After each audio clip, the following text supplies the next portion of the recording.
Happy holidays and Happy New Year, everyone. But before we jump into the new year, let's take a look back at the best new albums of 2025, in my opinion. What's up, everyone? It's Ben from the Vinyl Jukebox, and if you haven't done so already, please be sure to leave a like and a comment below this video, subscribe to my channel, and turn on notifications so you don't miss any of my videos. So these videos are always a bit nostalgic for me because this was the first type of video that I ever did on my channel. I did the top albums, or my top 10 albums of 2023. That was my first video ever on this channel that kind of got everything kick-started. So I always think back to that video and how much has changed on this channel since then. So let's take a look at 2025 now. Just a disclaimer here, I really felt like 2025 was kind of lacking in terms of new albums. I really thought it was a great year for live albums, for archival releases, re-releases, but in terms of new music from some of my favorite artists, I didn't really see a lot of it. In fact, I actually saw more solo albums from artists that I liked than anything. So needless to say, it was a little difficult putting this list together. I have 10 albums that I thought were really great this year, but maybe not 10 albums that excited me all that much. I mean, some of them did. I think my top 3 definitely did, but you know, going higher up on the list or lower on the list, however you want to look at it, closer to 10, it gets a little, you know, the albums are good, maybe not great. So we'll get into it. Now, I didn't put together any notes or anything. I'm just going to talk about the albums as they come by, tell you what I thought about them, any information I have about them. But we will start off with number 10, coming in at number 10. And actually, the funny thing is, this was actually just released, I think, about a week ago.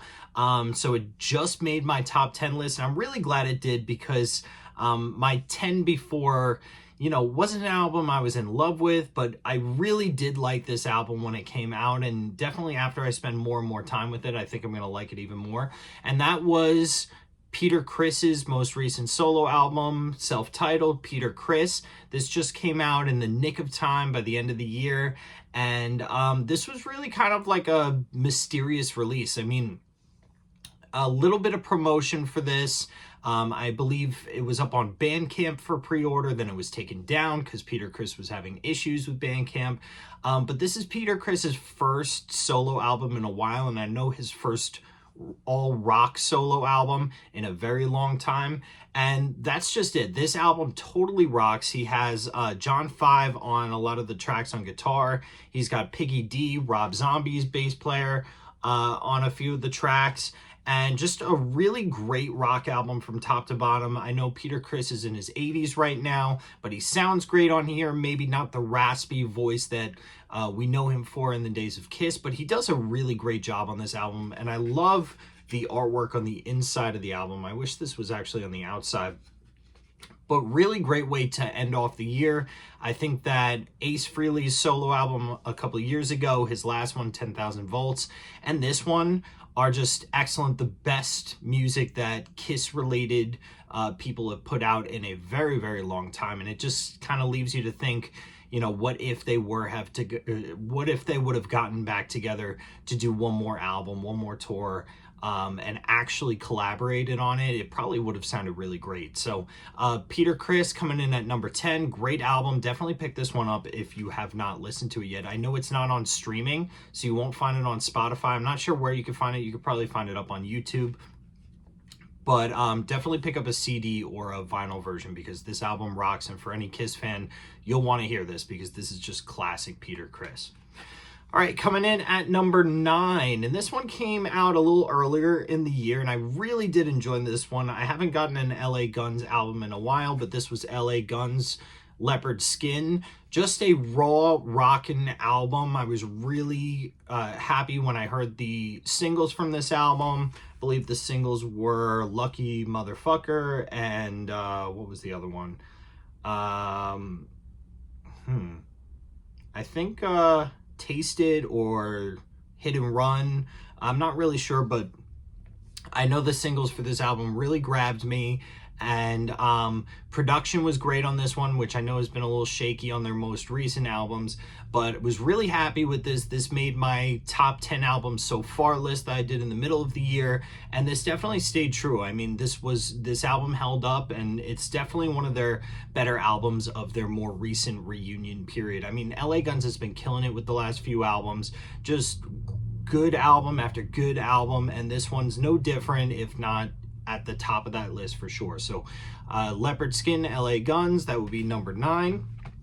Number 8, and this, you know, if I had to put this list together again, this one might be a little higher. I mean, this one kept going up and down. I mean, you know, there's so many albums here, but this was definitely a top one for me this year, and that's My Morning Jacket, and that this one is and you know, I haven't picked up a My Morning Jacket album in a long time, and I kind of fell off from following this band for a while.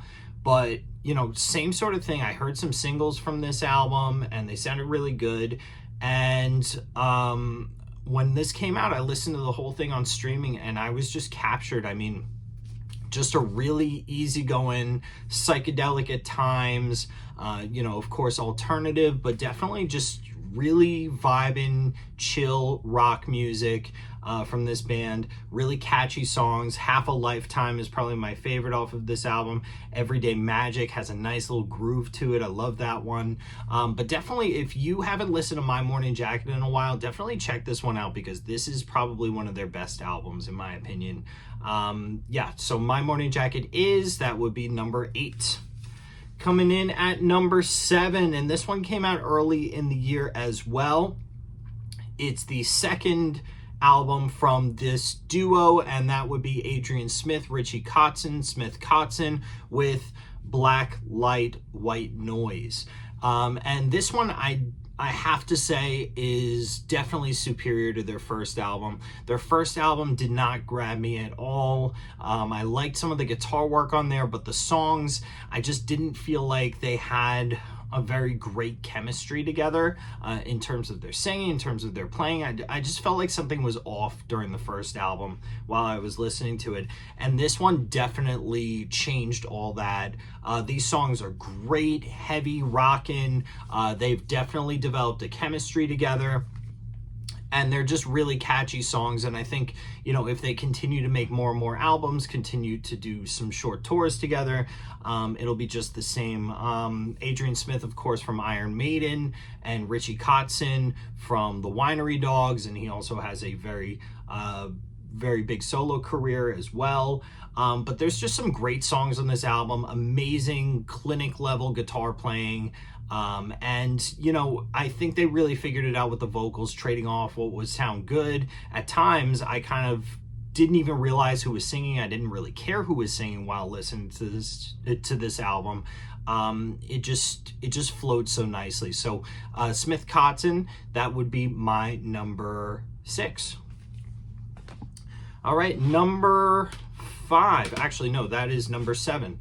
Number 6. I'm going to go with Dorothy, The Way. Dorothy is an incredible rock singer. I think one of, if not the best female rock singer on the scene right now. She's quickly rising higher and higher in terms of her, in terms of people knowing her. And this album is just another step in the progression. A little bit more commercial sounding, a little bit more of that kind of radio rock style for these songs, but definitely just an album full of catchy songs. She even teams up with Slash on one of the songs here, Tombstone Town. That one was all over Sirius XM Rock Radio. But there's just some amazing music on here, and songs like I Come Alive really showcase her vocals. I mean, she has an insane range, a very distinctive voice, and I think that, you know, she is definitely going to be going places and definitely rising through the ranks. I could see them on like a Hailstorm level. And it's interesting because they started out as kind of like a little more of a raw rock band, and now they've sort of developed into a little bit more touching on the metal side of things, but still maintaining that rock sound. So definitely one of my favorites of the year. That would be Dorothy's The Way. All right, coming at you with number 5. we have, and I'm switching to the vinyl here, and this was not on purpose. I actually noticed after I had made my list that my 6 through 10 would be CDs, and then my 5 through 1 would be vinyl. So that's not on purpose. It's just how it happened. So coming in at number 5, I'm going to go with Yungblud Idols, and I'll actually accompany that with the new EP that he just did with Aerosmith, One More Time. I mean, Yungblud has been on an absolute tear lately. #1 Billboard charting EP in One More Time, and #1 in the UK with this, as well as Idols. Idols came out a little earlier in the year. This marked a significant change for Yungblud in his style. He definitely stripped down his style a lot, kept a very consistent sound throughout the whole album. I liken his direction to kind of like a David Bowie kind of style in a lot of the songs, meets a more modern rock. Definitely some alternative pop in there as well. But Yungblud, I mean, I've talked about him a few times on this channel. I mean, he is definitely one of the young faces of rock right now. He's definitely going to be showcased at the Grammys. I know that this album was Grammy nominated and well deserving, because this is just an incredible album. It just shows a maturity in Yungblud, and I think that every rock fan should definitely give this album a chance. At first, I was not willing to give it a chance. I was not really interested in Yungblud, but after seeing a documentary that he put out in theaters about the making of this album, I became very interested in it, and I listened very carefully, and I realized that this is just an incredible album. I mean, the musicianship on here, the orchestration, the guitar playing, just everything is very, very much more mature than he was in the past. So this turned out to be one of my favorite albums of the year. My number 5, Yungblud Idols. Number 4, and I don't know why I put my vinyl up down here. I think I'll put that up here. Number 4. Now, this was a much anticipated album for me this year. I got into a very big Deep Purple kick this year, and which also kind of led into a bit of a Glenn Hughes kick. And fortunately for me, Glenn Hughes was just about to release a new solo album this year. So he did, and this is my number 4. This would be Glenn Hughes' Chosen. This is just a fantastic, fantastic rock album. I think a little more of a modern sound from Glenn Hughes than we've seen in the past. Less of the funky side from him, and definitely more of the just straight ahead rock. Heavy guitars, of course, heavy bass. The vocals are just insane for Glenn Hughes at his age to be singing like this. I mean, as Eddie Trunk says on Sirius XM, he's one of the freaks, and, you know, this definitely shows it. You know, I love the artwork on here. I believe I did a full review of this album a little earlier in the year, but this is just an incredible album, and I've been listening to it all year long since it was released, and definitely one of the highlights for me. So definitely check out, if you're a Deep Purple fan, a Glenn Hughes fan, Black Country Communion, Dead Daisies, you're gonna love this, because this is just what you want to hear from him. All right, coming in at number 3. So this one actually was my number 1 for a little bit this year, but got pushed down slightly, but it's still a really great album, and I'm so happy that this band is continuing this really great trend of great albums, and that would be Buckcherry with Roar Like Thunder. Now, Buckcherry kind of, you know, they hit a weird point in the band where Keith Nelson, their founding member and guitar player, he had left the band a few years ago, and they were transitioning guitarists. They came out with an album, Warpaint, that was okay, but it wasn't great. And then they hooked back up with Marty Fredrickson, their producer from the past, who also has produced Aerosmith, among other big rock artists. And they've just hit a really great stretch of albums here. The last three have been absolutely great. Definitely can compare with anything that they've released their entire career. And this one's no different. I mean, this one's just a raw rockin' album. Definitely what you want to hear from Buckcherry. I mean, songs like Come On, Talking About Sex, I mean, Blackout, these are just classic Buckcherry tracks. I saw them, I think it was early summer, and they were touring this album, and these new songs sound even better live. They're excited to play them. I think with the addition of Francis Ruiz and Billy Rowe on guitar, they've just found a whole new love for their music and brand new chemistry, and I love what this band's been doing as of late. I think things were getting a bit stale before they added those two, but this has just been awesome. So love this album. Definitely check it out. If you're a Buckcherry fan and you kind of checked out for a while, you'll love this one. Buckcherry, Roar Like Thunder. All right, next up, coming at you with number 2, and we're on our last 2 here. This one actually came out shortly after I recorded my top albums of 2025 so far video, and this came out I think the week after I put that video out, and this would have made that one for sure. This would be The Revenge of Alice Cooper. Alice Cooper reunites with the original Alice Cooper band of Michael Bruce, Dennis Dunaway, Neil Smith, and they actually were able to create a track around some Glenn Buxton demos. Glenn Buxton, their original guitar player, some of his demos.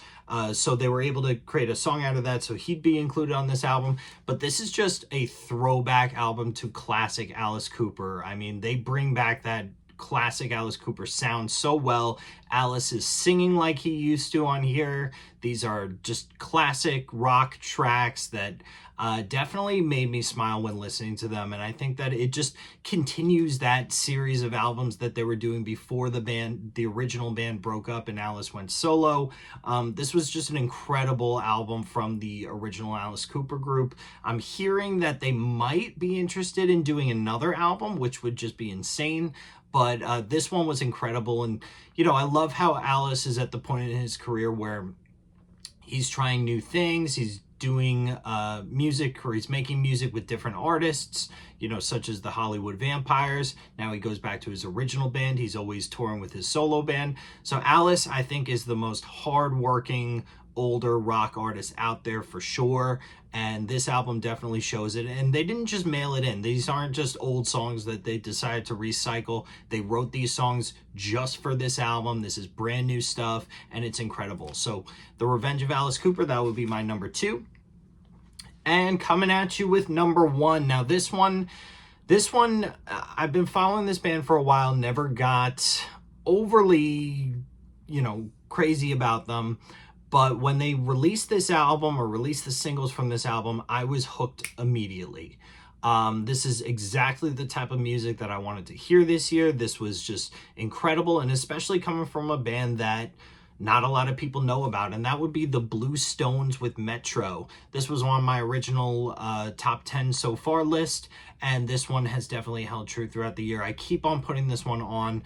Just incredible hard rock, I'd say alternative hard rock, and it's just from a duo. There's just a bass player and a drummer in this band. I know they're a Canadian duo, and just incredible songs on here, so catchy, and it's amazing what they're able to do with just 2 band members here. I know that other bands have done that before. Royal Blood, of course, you have the White Stripes with guitar and drums, but the Bluestones are taking it to a whole nother level. I'd say that this band, I'd liken them to like a combination between Royal Blood and the Black Keys. Just incredible music and a huge sound for just 2 people, bluesy at times as well, and incredibly catchy. I really hope that they do some kind of tour of the States soon, because I would love to see this band live. Definitely check it out. My top album of 2025 for sure, Metro by the Bluestones. And there you have it, everybody. That is my list of top albums from 2025. And let me know in the comments below, were any of these albums on your list? Did you think any other albums were great as well? Let me know in the comments below. I'd love to hear from all you guys. And I'd love to hear your thoughts on just albums in general in 2025, because I thought they were lacking a little bit, but maybe some people found this to be the best year ever. So let me know, and we'll discuss for sure. And if you haven't done so already, please be sure to leave a like and a comment below this video. Subscribe to my channel, turn on notifications, all that good stuff.